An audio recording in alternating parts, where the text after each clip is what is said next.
You're listening to The Sports Moment, May 22nd, 2024. part of the Sports Moments and Memories with Craig Olson podcast. Be sure to like and subscribe so you never miss a sports moment.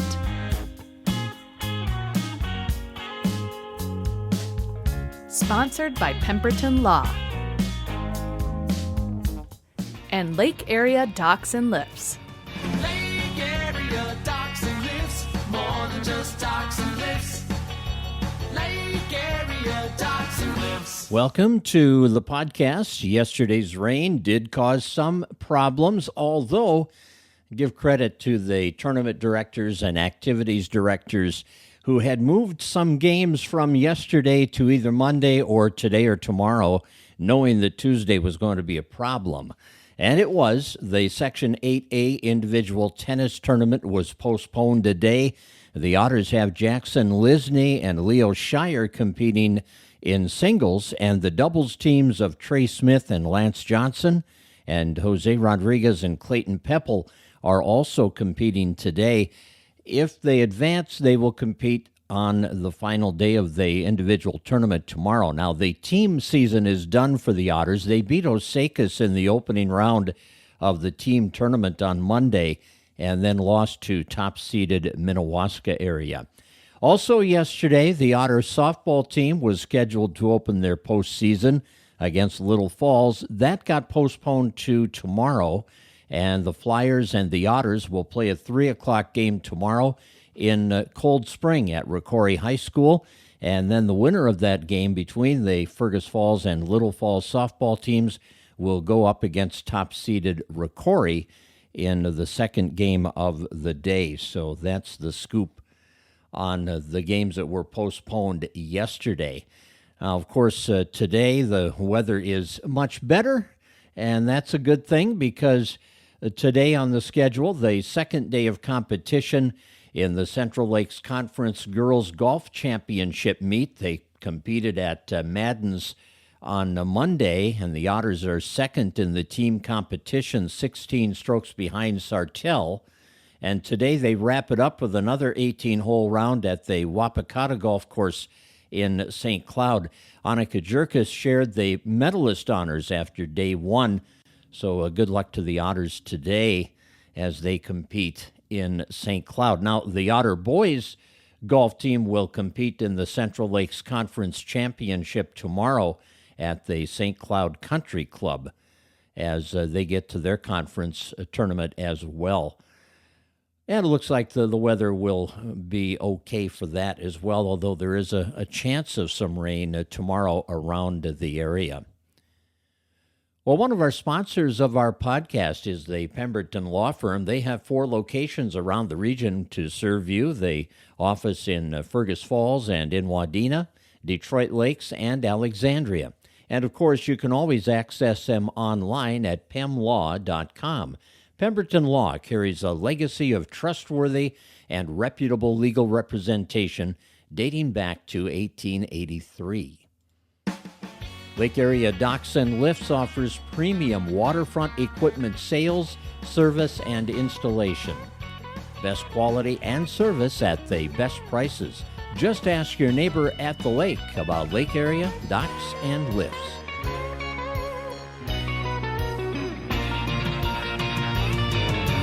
Lake Area Docks and Lifts, more than just docks and lifts.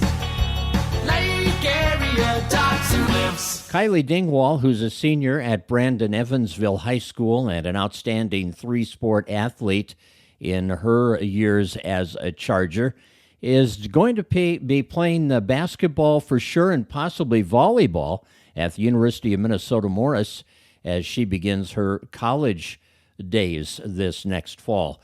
And she'd love to play both sports. She has signed for basketball and is considering volleyball as well. And I asked her about the decision to try to play 2 sports at the college level. I've been playing multiple sports throughout high school my entire life, so that's really all I know. And even during like basketball seasons, I'd be playing JO volleyball. So I'd also been playing 2 sports at the same time for a long time. So it was just, I just feel like I could do it, and I like playing sports, and it's just one of my favorite things to do. So, Kylee, tell us what made your decision easy about Morris. What do you like about the Morris campus and the school? I really like the campus, and I've heard from multiple people that there's very nice people there. It's a very nice place to go, and they'll help you out if I need it. And I haven't really decided on like a major or anything yet, so I know that I can still figure that out while I'm there. Has it always been something you've wanted to do, to go to college and play sports collegiately? I've always wanted to go to college and further my education, and for a while I've wanted to do sports in college too, since that's all I've been doing. In high school, I've been on varsity sports for all my sports since I was a freshman, so I've been doing it for a long time, so I knew that I would want to do it. Now, being in one sport is pretty demanding. If you are in two, it's even more demanding. How do you balance the athletic competition and being involved in a team situation with your schoolwork and other things that are going on in your day-to-day life? Yeah, I have been able to get all of my stuff done on time. It's basically just when I have the time to do my homework, I have to get it done instead of going on my phone or watching TV. I have to have my priorities set, and school comes before sports too. So if I needed to stay after school to take a test, but other than go right to practice, I would do that as well.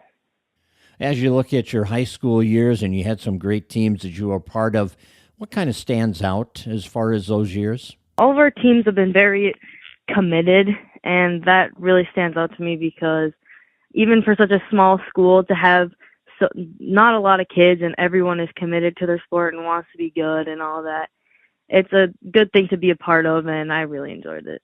Now, in high school, Kylee, you played with a lot of players who you knew individually, off the court, off the field, and you got to know them over the years as teammates. Now you're going to have to adjust and get used to a lot of new teammates. And I know you've been involved in JO volleyball. Do you think that involvement has helped prepare you for coming together as a part of a new group of student athletes? Yes, the JO experience has really helped me to learn how to play with new people that I've never played before, see how everyone else plays, and try to find my role within different teams instead of just the people that I've been playing with my entire life.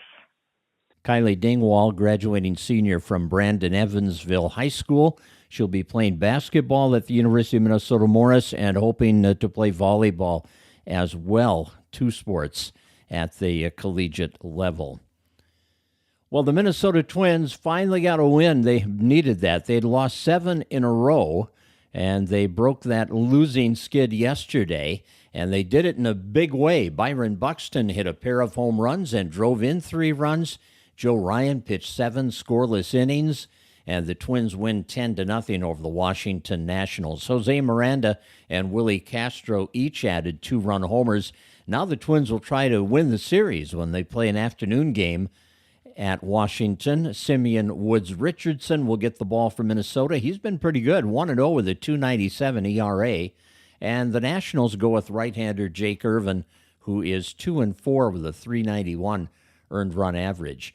Royce Lewis ran the bases yesterday. Good news on the injury front there.